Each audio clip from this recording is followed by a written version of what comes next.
sa tulay ng Balagtas. Ayun, pumasok po kami sa lalim. Di makakita nyo mga kabayan yan, mga kauban. Balang araw po, pwede po maalis yan. Gagawin pong bypass road papuntang airport. Yon, dalawa po yung magiging daan po dyan, papuntang Slaughterhouse, Balagtas, going to Panginay. At meron din pong papuntang International Airport, yung ginagawa po sa Bulacan. So yon, bali nagpasama po ako sa pamangkin ko kay Tisoy na puntahan namin yung ginagawang mga floodgate, yung Rebel Wall, yon mga bike. Yon, nandito po tayo ngayon sa may Barangay San Juan. Makita po nyo yung kabahayan na yung mga kauban. Yan po yung tinatawag na Barangay San Juan, Bigaa. Yan po. Ito po yung sa gawing kanan po, yan po yung bike. Yung taas po niyan mga kauban, bali karsada na po yan, bypass road na po yan. Papuntang Slaughterhouse, Balagtas, going to Panginay. Yung gawing kanan mga kauban. Ayun, nabalid na litod ko lang po yung camera para makita yung bangkero ko mga kauban. Ayan, si Tisoy. Kaway ka! Kaway ka, Toy!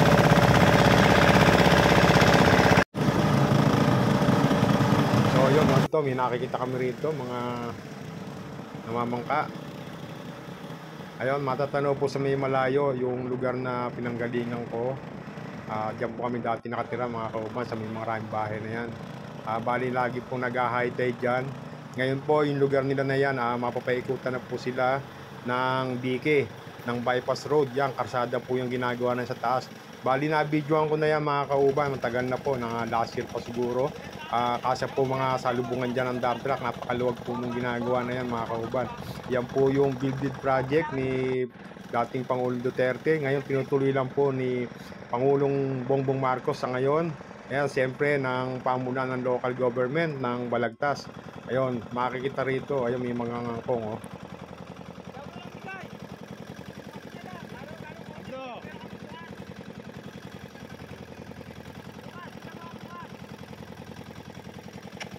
Yun, nakasalubong po kami na kakilala, si Cardo, yung nangangkong po. Ayun no, pakala po, ito mga kauban yung mahabang kangkungan na yan, makikita nyo. Dati pong bukid yan, dati po naming saka yan, lupa po yan, sa ngayon di na po. Ayun, nakatina rin po tayo rito sa may papuntang looban ng Ilog Liit, kung tawagin nung araw, Ilog Liit. Ngayon po, kabilaan mga kauban. May makikita, parehas na pong may pader, yan tinatawag na Rebel Wall. Meron po bypass na po dyan. Yan po yung karsada gawing kanan papuntang Slaughterhouse, Balagtas na nasabi ko. Yan, pumasok po kami sa loob. Napakaluwag na po. Dati pong maliit na ilog lang po to, Ilog Liit kung tawagin. Yan, napakaluwag na po ngayon mga kauban. Malaking pagbabago po ang nangyari po dito. Bali ngayon ko lang ulit napuntahan. Ayan. Bali ongoing po yung construction. Ayan. Pakaluwag na po mga kauban. Pag ito na yan nangyari na pwedeng maibsan na rin po yung pagbaha sa lugar ng Balagtas. Ayun, baling minto na po muna kami rito. Kala rito! Parado na. Sige, dito na lang tayo. So yun mga kauban, ito dulo na to. Ano to? Gonsalvo? Lugar po nito, Gonsalvo, nakakasakop mga kauban. Ayun, may gumagawa po ron, may nagtatrabaho ng mga contractor, construction. Natin. Ayan po, makikita sa malayo mga kauban yung bagong munisipyo. Yung tangke po sa may Matadero po yan, Slaughterhouse. Yun, dyan po papunta yung ginagawang Rebel Wall na yan mga kauban. Bali ito, papalit na po kami.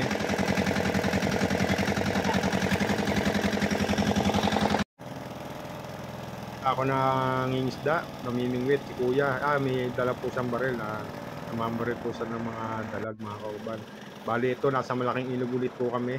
Kumbaga sa kalsada, ito po yung pinaka MacArthur Highway. Yun. Kasi ito yung pinakamaluwag na ilog. Bali kadiretsuhan to mga kauban, yung dagat na po. Kaya ongoing pa rin po yung construction. Ito po yung floodgate sa may papuntang sulok, sa may bisita ng Panginay. Yan po yung kumukontrol sa tubig pag nag-high tide po. Yan po yung sinasara, binubuksan. Papunta po yan sa bisita na sulok ng Panginay, Balagtas, Bulacan. Ayan po, sa ngayon po nakita ko naka-open po siya. Napakahaba na rin po nagagawa rito ng reveal wall, floodgate.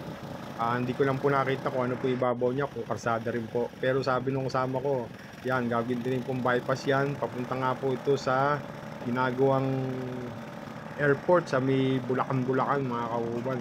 Ito nga po, binidyohan ko po yan dahil sa gusto ko ipakita sa inyo yung pagbabago dito sa Bulacan, sa may Balagtas, na ongoing ang trabaho dito sa Ilog-Wawa ng Balagtas. Ayan. Bali, pupunta po tayo sa may boundary, sa mayroong bisita. Ayan. Ito.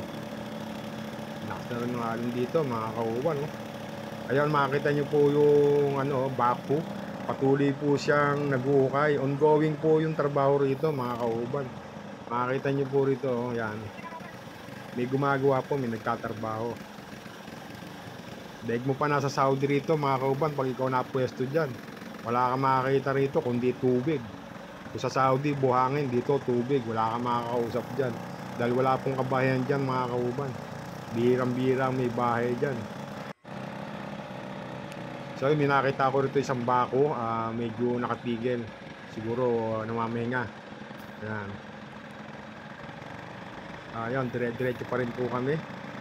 Napakahaba at napakalawak na po ng nagagawa po ng reveal wall. Ayan o, mayroon pa yung mga butas-butas. Ayan, ongoing pa ho yung pagtatrabaho nila dyan.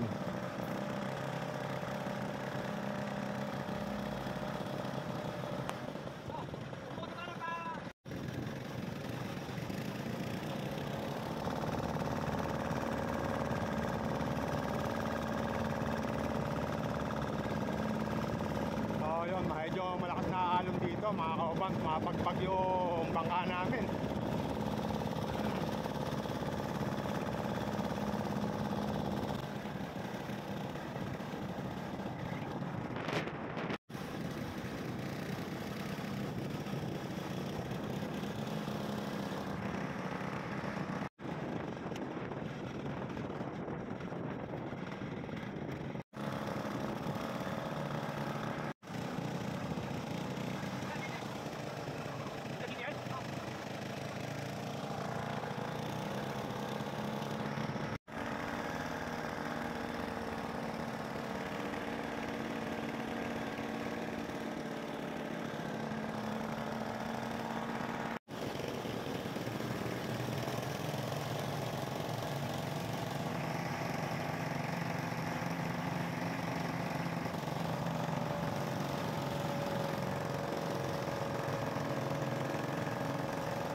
Maptang matungaw.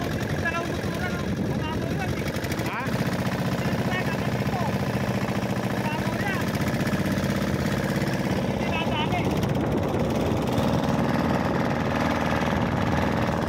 Ito, papuntang dagat.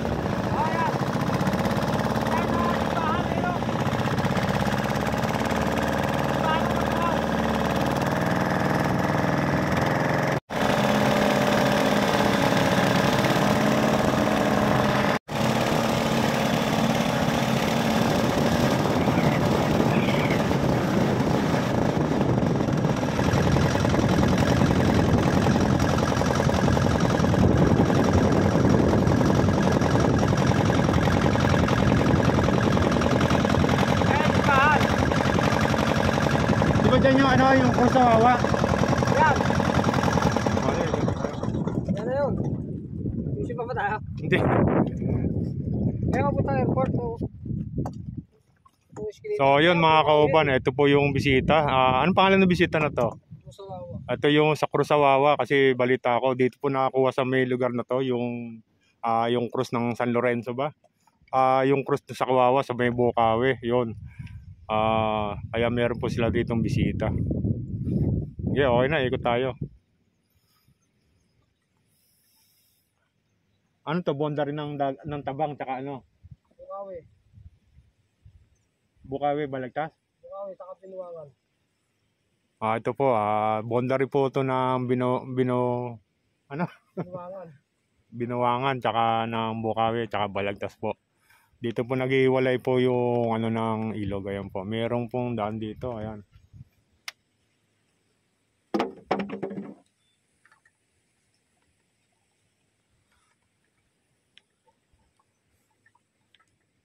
Iba yun ang simbahan. Nakapasok na ako dyan eh, dati. Yun, pabalik na po kami, balik na po kami sa pinagmula namin sa may simbahan, sa may munisipyo, mga kauban. Ito, medyo nagkarga lang kami ng gasolina.